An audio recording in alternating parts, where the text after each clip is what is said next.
Good afternoon to everyone. तो आज की जो ये थेरेपी है, अगर आपने ये समझ ली, इसमें ना कोई कॉस्ट है and it's a magical therapy. सभी बीमारियों का सिर्फ एक ही इलाज है। तो मैं बोलती हूँ कि कोरोना आता है, वैक्सीन आती है, सेकेंड डोज कोरोना म्यूटेट होता है, सेकेंड डोज ऑफ वैक्सीन आती है, डेल्टा वेरिएंट नॉक करता है तो बूस्टर डोज आती है। ये चल क्या रहा है हम लोगों की जिंदगी में? कभी आपने सोचा है कि जिंदगी भर क्या बंकर में छिपकर बैठे रहेंगे?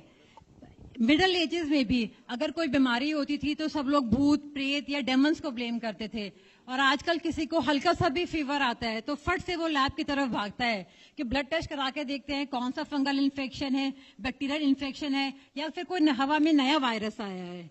अरे ये तो खुद से खुद की लड़ाई है, ये सारा इम्यूनिटी का लोचा है, इसमें बाहर वाले का कोई भी रोल नहीं है। क्या आप अपने इस शरीर की ताकत को जानते हैं? इस दुनिया में 7 बिलियन लोग हैं और आपके इस छोटे से शरीर में 80 बिलियन सेल्स हैं जो एक स्किन से कवर्ड हैं। अगर ये सारे सेल्स हार्मनी में काम करें तो कोई भी आपको सुपरमैन या सुपर वुमन से बनने से नहीं रोक सकता। मगर आज तो आप एक मच्छर से भी डरते हैं। क्यों? क्योंकि हमारा सारा फोकस आउटर ब्यूटी पर है, ब्रांडेड क्लोथ्स, रिच कार्स, और अंदर से हमारा शरीर बीमार होता जा रहा है। तो अगर मैं अभी ये बोलूं कि ये कॉन्फ्रेंस आदिवासी स्टाइल में रखो बिना कपड़ों के, तो सारा सबका कॉन्फिडेंस फुस हो जाएगा। तो जब एक स्पर्म और ओवा दोनों मिलकर एक नन्ही सी जिंदगी की शुरुआत करते हैं माँ के पेट में, तो ये नन्हा बच्चा 96% पानी का बना होता है। और जिस एमनियोटिक फ्लूइड में ये 9 महीने तैरता है, उस एमनियोटिक फ्लूइड की कंसिस्टेंसी बिल्कुल सी वाटर जैसी होती है। जब ये बच्चा पैदा होता है तो ये 80% पानी का होता है, एडल्टहुड में 70% पानी का होता है। नेक्स्ट, और जब हम लोग मरने लगते हैं ओल्ड एज में तो ये 50% पानी का होता है। तो आखिर ये पानी कम क्यों होता जा रहा है? हमको थोड़ा इसके बारे में और समझना पड़ेगा। तो यूनिवर्स के कुछ लॉज हैं, as outside so inside, as above so below. तो अंदर के पानी को समझने के लिए हम इसके बाहर के पानी को देखते हैं।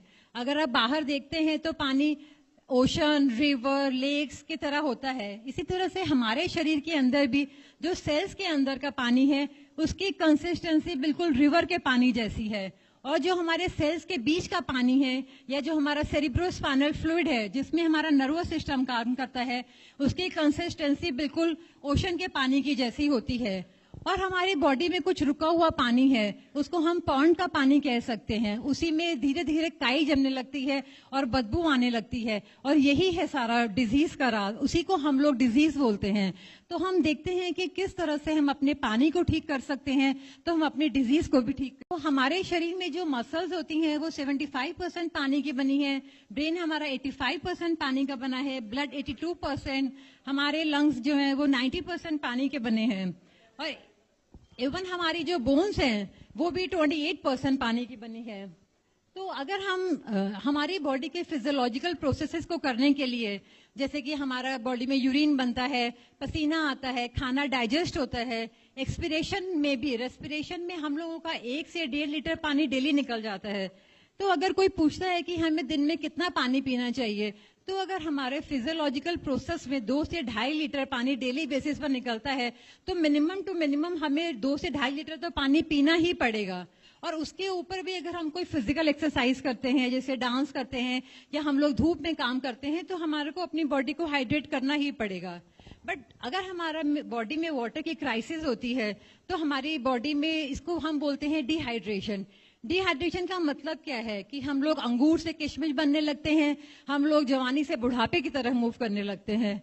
तो अगर हम लोग अब आप बोलेंगे कि हम डिहाइड्रेशन को टेस्ट कैसे करें, हमें पता कैसे चलेगा कि हमारी बॉडी हाइड्रेटेड है या डिहाइड्रेटेड है? उसके लिए किसी लैब में जाने की और पैसा खर्च करने की जरूरत नहीं है। बहुत सिंपल सा तरीका है, आप अपने यूरिन को ऑब्जर्व करना शुरू करिए। अगर आपका यूरिन कलरलेस है तो इसका मतलब आपकी बॉडी टोटली हाइड्रेटेड है। अगर यूरिन थोड़ा येलोइश टिंच पर आने लगता है तो इसका मतलब डिहाइड्रेशन शुरू हो गई है, और अगर वो डार्क येलो या ऑरेंजिश आता है तो इसका मतलब आपकी बॉडी सीवियरली डिहाइड्रेटेड है। अब अगर आपकी बॉडी डिहाइड्रेटेड है तो ये किस तरह से डिजीजेस में मैनिफेस्ट करती है, ये मैं आपको दिखाती हूँ। आपका ब्रेन सबसे चालाक ऑर्गन है आपकी बॉडी का, और पानी के बिना उसका गुजारा नहीं है। तो जब आपका शरीर डिहाइड्रेटेड हो जाता है, वो कहीं ना कहीं से पानी की चोरी करने लगता है। और सबसे पहले लीस्ट इंपॉर्टेंट ऑर्गन हमारा मसल्स है, इसीलिए जो ब्रेन है वो मसल से पानी चुराने लगता है। तो आप में से जितने भी लोग यहाँ पर बैठे हैं, अगर आप अपनी हिस्ट्री देखेंगे, बचपन से देखेंगे, तो फर्स्ट सिम्टम हर बंदे की लाइफ में एक ही होता है, जर्नल वीकनेस, या उसको मस्कुलर क्रैम्प्स आते हैं। और अगर हम लोग अब समझते नहीं है कि हमको वीकनेस हो रही है, क्योंकि हर एक की बेड साइड पे कॉम्बीफ्लैम का पत्ता बचपन से ही रखा रहता है, जैसे मस्कुलर पेन होता है फट से एक एनाल्जेसिक पॉपअप कर लेते हैं। सेकंड, जब अभी भी हमारे ब्रेन को पानी की जरूरत पड़ती है, मसल से वो और पानी खींच नहीं सकता है, तो सेकंड ऑर्गन आता है स्टमक। क्योंकि हमारी डाइजेशन में बहुत ज्यादा पानी यूज होता है, तो हमारा जो ब्रेन है वो स्टमक को कम पानी सप्लाई करना शुरू कर देता है। तो इसीलिए हमारा खाना ढंग से डाइजेस्ट नहीं हो पाता और हमें एसिडिटी होने लगती है। जब यही गैस हमारे ब्रेन में चढ़ती है, हम इसको माइग्रेन का नाम देते हैं, और जब ये दिल के पास जाती है, हम इसको हार्टबर्न बोलते हैं, और हम ब्लोटिंग वगैरह के सारे सिम्टम्स आने लगते हैं। मगर हमारी बॉडी बहुत मैजिकल है, कम से कम ये 15-20 सालों तक इन सिम्टम्स को कॉम्पेंसेट करती है, और ऑफ एंड ऑन आपको ये सब सिम्टम्स लाइफ में आते रहते हैं। मैं ये दावा करती हूँ कि हर आदमी ने मुट्ठी भर भर के यहाँ पर एंटी एसिड्स खाई होंगी, और पता नहीं अपनी लाइफ में कितना डाइजिन की बोतल पी होंगी। और अभी भी हम लोग ये समझ नहीं पाते हैं कि हमारे शरीर में पानी की कमी हो रही है। तो धीरे धीरे हमारा जो ये पानी है लोअर डाइजेस्टिव ट्रैक्ट में सूखने लगता है, लोअर इंटेस्टाइन में सूखता है, और फिर लार्ज इंटेस्टाइन भी हमारी सूखने लगती हैं। और सबकी लाइफ में नेक्स्ट सिम्टम आएगा कॉन्स्टिपेशन। तो गैस्ट्राइटिस के बाद आप सब लोग अपनी लाइफ हिस्ट्री देख लें, सबका एक सेम पैटर्न है, क्योंकि हमारी बॉडी सबकी सेम है। और अगर हम अभी भी हम ध्यान नहीं देते हैं, तो नेक्स्ट हमारा सर्कुलेटरी सिस्टम इफेक्ट होने लगता है। सर्कुलेटरी सिस्टम इफेक्ट होने से हमारे हाथ और पैर की नसें सूखने लगती हैं। तो सबकी लाइफ में क्या होगा कि एक्सट्रीमिटीज जो है वो ठंडी होने लगेंगी। सब बोलते हैं कि हमारे हाथ पैर ठंडे होने लगे हैं। और जो खून की नसें हैं वो भी पतली होने लगती हैं, और हमारा खून गाढ़ा होने लगता है, क्योंकि हमारी बॉडी में पानी की कमी हो जाती है। और उस खून को दूर तक पहुंचाने के लिए हमारे हार्ट को ज्यादा पंप करना पड़ता है, तो ऑटोमेटिकली ब्लड प्रेशर बढ़ जाता है। मगर हम लोग क्या करते हैं, एलोपैथी डॉक्टर के पास जाते हैं, वो हमारा ब्लड प्रेशर देखता है और हमको जिंदगी भर के लिए हाइपरटेंसिव मरीज घोषित कर देता है, और डेली हम लोगों को एक गोली पॉपअप करनी पड़ती है। अब होता क्या है कि हार्ट को प्रेशर ज्यादा लगाना पड़ता है, क्योंकि हमारे सब ऑर्गन्स को ब्लड सप्लाई करना पड़ता है, और जैसे ही वो दवाई खाता है, ऊपर से आप दूसरी दवाई खा लेते हैं, तो हमारी जो बॉडी है वो टोटली कंफ्यूज हो जाती है कि ये चल क्या रहा है। और एक मैं और बताती हूँ कि एलोपैथी में हम लोग बोलते हैं कि जो हाइपरटेंशन का रीजन है वो इडियोपैथिक है। इडियोपैथिक मतलब विदाउट एनी रीजन। तो उनको तो कोई रीजन ही नहीं पता है एलोपैथी डॉक्टर को। वो बोलते हैं कि ब्लड प्रेशर बढ़ रहा है, but they don't know the reason कि ब्लड प्रेशर क्यों बढ़ रहा है। अभी भी हम लोग समझ नहीं पाते हैं। तो सर्कुलेटरी सिस्टम के बाद हमारा नेक्स्ट होता है रेस्पिरेटरी ऑर्गन, हमारा इफेक्ट होना शुरू होता है, क्योंकि रेस्पिरेशन में हमारी एक्सेल्ड एयर में बहुत ज्यादा वाटर का लॉस होता है। मेरे को भी पानी चाहिए। Water break for 2 seconds।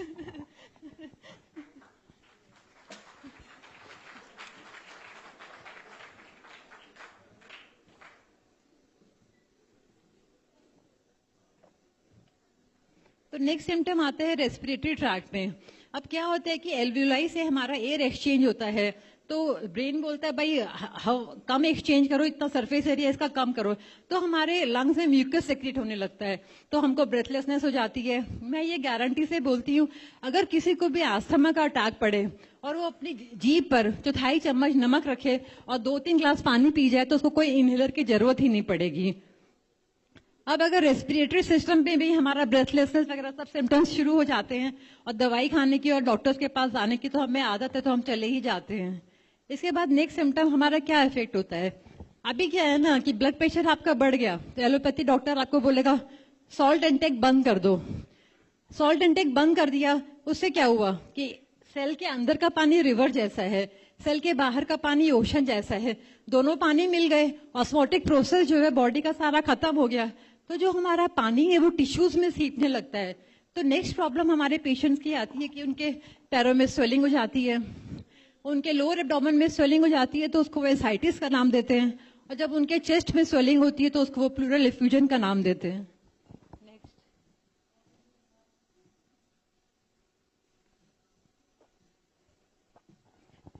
अब क्या होता है कि हमारी बॉडी का पीएच गिरने लगता है, धीरे धीरे पीएच हमारी बॉडी का एसिडिक होने लगता है।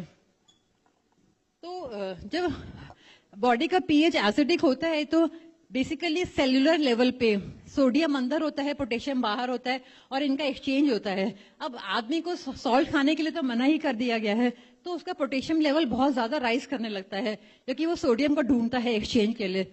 और जो हमारे डायलिसिस के पेशेंट हैं उनका जैसे ही पोटेशियम लेवल बढ़ता है वो लोग पोटेशियम बाइंडर लेने लगते हैं और डायलिसिस की तरफ एक कदम और बढ़ा देते हैं। और मैं ये भी बोलना चाहती हूँ कि जब एसिडिक मीडियम हो जाता है तो माइक्रोब्स के लिए वो ब्रीडिंग ग्राउंड होता है, तो इस समय हमारी बॉडी में सेकेंडरी इन्फेक्शंस आने के बहुत ज्यादा चांसेस होते हैं। लास्ट ऑर्गन हमारा होता है ब्रेन। अब जब ब्रेन भी अपने हथियार डाल देता है क्योंकि बॉडी में तो बहुत ही कम पानी हो गया है, तो उसमें क्या होता है कि अब सबसे बड़ा मॉन्स्टर आता है एंजाइटी और डिप्रेशन का, और हमारी नर्वस डिजीजेस आती हैं जैसे अल्जाइमर, पार्किंसोनिज्म। अरे हम डॉक्टर होके ये नाम नहीं बोल पाते, आम आदमी तो क्या बोलेगा, लेकिन इतनी बड़ी बड़ी डिजीजेस का नाम देते हैं और आदमी को डरा के रख देते हैं। एक बहुत बड़ा मिथ है, सब लोग सोचते हैं कि हम लोग जो नारियल पानी पीते हैं, चाय पीते हैं, कॉफी पीते हैं, वो हमारी वाटर की रिक्वायरमेंट्स को फुलफिल कर देता है। क्योंकि प्लेन वाटर कोई पीना नहीं चाहता क्योंकि वो एक तो टेस्टी नहीं लगता है लोगों को, वो कुछ ना कुछ उसमें डालते रहते हैं। बट जितना भी हम लोग इस तरह के लिक्विड्स पीते हैं उनको खुद डाइजेशन के लिए वाटर की जरूरत पड़ती है। तो no fluid can replace water, this is a rule, ये आपको समझना पड़ेगा, चाहे वो नारियल पानी हो, चाहे वो चाय हो या कॉफी हो। अब ये भी बहुत जरूरी है कि हमें पानी किस समय पीना चाहिए। तो इस पर मैं बोलती हूँ कि अगर आपने कभी अपने शरीर से बात करनी शुरू करी होगी तो आपकी बॉडी आपको खुद ही बताएगी कि आपको पानी कब पीना चाहिए। लेकिन फिर भी क्योंकि जब आप रात को सो जाते हैं तो आपकी बॉडी में रिपेयर एंड मेंटेनेंस चलती है और दिन भर की टूट फूट को वो रिपेयर करता है, तो उसको बहुत ज्यादा पानी की जरूरत पड़ती है। तो सुबह सुबह उठकर कम से कम 2-3 ग्लास पानी तो पीना ही चाहिए अपनी बॉडी की धुलाई और सफाई करने के लिए। और फिर खाना खाने से आधा घंटा पहले पानी पीना चाहिए और खाना खाने के 2 घंटे बाद पानी पीना चाहिए। क्योंकि अगर आप खाना खा पानी पिएंगे तो बहुत सिंपल सा रीजन है, जब आपका खाना पेट में जाता है तो अग्नि तत्व सक्रिएट होता है और आप उसको बुझा देते हो पानी पी पी के, तो खाना कहाँ से डाइजेस्ट होगा। फिर आप कहते हो कि हम बीमार हो गए, हम बीमार हो गए। पानी कौन सा पीना चाहिए, ये भी बहुत सवाल है कि बहुत सारे पानी होते हैं। देखिए पानी आज तक हमने सुना है कि सॉलिड, लिक्विड और गैसियस होते हैं, बट एक और स्टेज है पानी की जो सॉलिड और लिक्विड के बीच में आती है, जिसकी कंसिस्टेंसी जेल लाइक होती है और उसको स्ट्रक्चर्ड वाटर बोला जाता है। स्ट्रक्चर्ड वाटर का मतलब है कि ऑर्गेनाइज्ड वाटर विदाउट माइक्रोब्स। या तो आरओ का पानी है, या एक्वागार्ड का पानी है, बोरवेल का पानी है, नल का पानी है। मगर एक पानी का टीडीएस होता है, total dissolve solids. Total dissolve solids हमेशा 100 से 300 के रेंज में होने चाहिए। अगर आप आरओ का पानी का कभी टीडीएस चेक करेंगे, कभी वो 10 भी नहीं होता, वो तो उसमें से सब कुछ ही निकाल लेते हैं। और अगर आप बोरवेल के पानी का टीडीएस चेक करेंगे तो वो 800 तक चला जाता है। तो अगर आप रेगुलर बेसिस पे आरओ का या फिर बोरवेल का पानी पीते रहेंगे तो आपका ऑस्मोटिक सिस्टम ठप हो जाएगा और धीरे धीरे आपकी बॉडी कोलैप्स कर जाएगी। अब आती है कि नल का पानी। नल के पानी में क्या प्रॉब्लम है कि एक तो वो क्लोरीनेटेड वाटर होता है, उसमें क्लोरीन की स्मेल होती है, और दूसरा वो इतना टेढ़ा मेढ़ा सड़े हुए ना पाइप्स लाइन से आता है, तो उसका मॉलिक्यूलर स्ट्रक्चर बिल्कुल खराब हो जाता है। और मैं बताना चाहती हूँ जो स्प्रिंग वाटर होता है वो स्ट्रक्चर्ड वाटर से भी अच्छा है, क्योंकि स्प्रिंग वाटर में स्ट्रक्चर्ड वाटर प्लस वाइटैलिटी है, मूवमेंट है। पानी में जब मूवमेंट होती है तभी उसमें एनर्जी आती है, और अगर पानी में मूवमेंट नहीं होती है तो पानी तो अच्छा है structure water, but without movement it will not give you the energy. तो नेक्स्ट है कि प्लास्टिक की बॉटल्स। तो अभी सबका ब्लड टेस्ट करा गया तो उसमें देखा गया कि हर आदमी के ब्लड में प्लास्टिक के नैनो पार्टिकल्स हैं। और आपको ये समझना पड़ेगा कि जो प्लास्टिक है वो नॉन बायोडिग्रेडेबल है, और ये प्लास्टिक जाके हमारी इंटेस्टाइनल विलाइज में चिपक जाती है और धीरे धीरे हमारी इंटेस्टाइन्स का सरफेस एरिया एब्जॉर्प्शन जो है वो कम कर देती है।